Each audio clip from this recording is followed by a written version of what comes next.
প্রতিদিন এমবিবি বিমানবন্দর দিয়ে প্রায় 4000 যাত্রী আসা যাওয়া করে।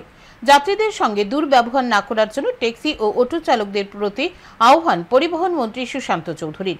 পাশাপাশি তিনি চালকদের কাছে আহ্বান রাখেন, বিভিন্ন কারণে যদি দিনের শেষে কোনো বিমান আসতে দেরি হয় তাহলে তারা যাতে অপেক্ষা করেন।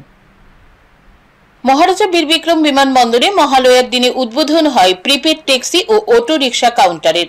যদিও এর আগেও এই কাউন্টার চালু করা হয়েছিল, কিন্তু বন্ধ হয়ে গিয়েছিল। বুধবার পরিবহন দপ্তরের তরফে খোলা হয়েছে এই কাউন্টার। এদিন বিমানবন্দরে এক অনুষ্ঠানের মাধ্যমে পরিবহন মন্ত্রী এর সূচনা করেন। এছাড়াও এদিন ট্যাক্সি ও অটো চালকদের মধ্যে বিলি করা হয় ইউনিফর্ম। 2023 সাল থেকে এই পোশাক দেওয়া চালু হয়েছে, এ নিয়ে দ্বিতীয় বছর। যদিও ট্যাক্সি চালকদের প্রথমবারের মতো ইউনিফর্ম দেওয়া হয়েছে। মন্ত্রী সুশান্ত চৌধুরী সহ অতিথিরা ইউনিফর্ম চালকদের হাতে তুলে দেন।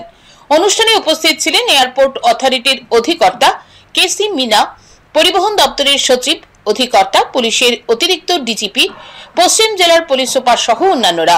অনুষ্ঠানে আলোচনা করতে গিয়ে পরিবহন মন্ত্রী সুশান্ত চৌধুরী বলেন, অনেক সময় প্রাকৃতিক কারণে কলকাতা কিংবা গুয়াহাটি থেকে বিমান দেরি করে আসে, ফলে যাত্রীরা বিমানবন্দরে এসে কাউন্টার বন্ধ পান। ফলে বিমানবন্দরের বাইরে একাংশ চালক যাত্রীদের কাছ থেকে অধিক অর্থ নেওয়ার পাশাপাশি দুর্ব্যবহার করেন। তাই মন্ত্রী ট্যাক্সি ও অটো চালকদের কাছে আহ্বান রাখেন, যখন বিনা কোনো কারণে দেরিতে আসবে সেদিন যাতে তারা অপেক্ষা করেন বিমান আসা অবধি। এতে যাত্রীদের সুবিধা হবে। অনেক সময় তুফান থাকে, বৃষ্টি থাকে, ফ্লাইট ডিপার্চার দেরিতে হয়, আপনার অপেক্ষা করবেন। অপেক্ষা করে যতক্ষণ না পর্যন্ত প্যাসেঞ্জাররা বাইরে আসেন, যতক্ষণ না পর্যন্ত প্যাসেঞ্জাররা তাদের বাড়িতে যেতে পারছেন, আপনারা তাদেরকে সহযোগিতার হাত বাড়িয়ে দেবেন। তবেই আমার সরকারের, আমার দপ্তরের নাম বৃদ্ধি পাবে, সুনাম বৃদ্ধি পাবে, আপনাদেরও তাতে সুনাম বৃদ্ধি পাবে।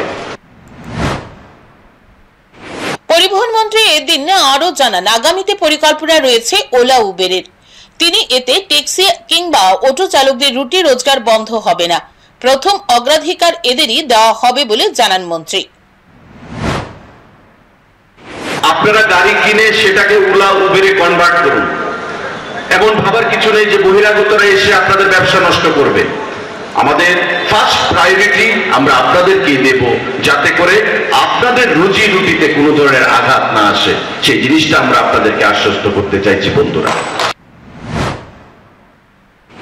এদিন অনুষ্ঠানে ট্যাক্সি ও অটো চালকদের অংশগ্রহণ ছিল চোখে পড়ার মতো।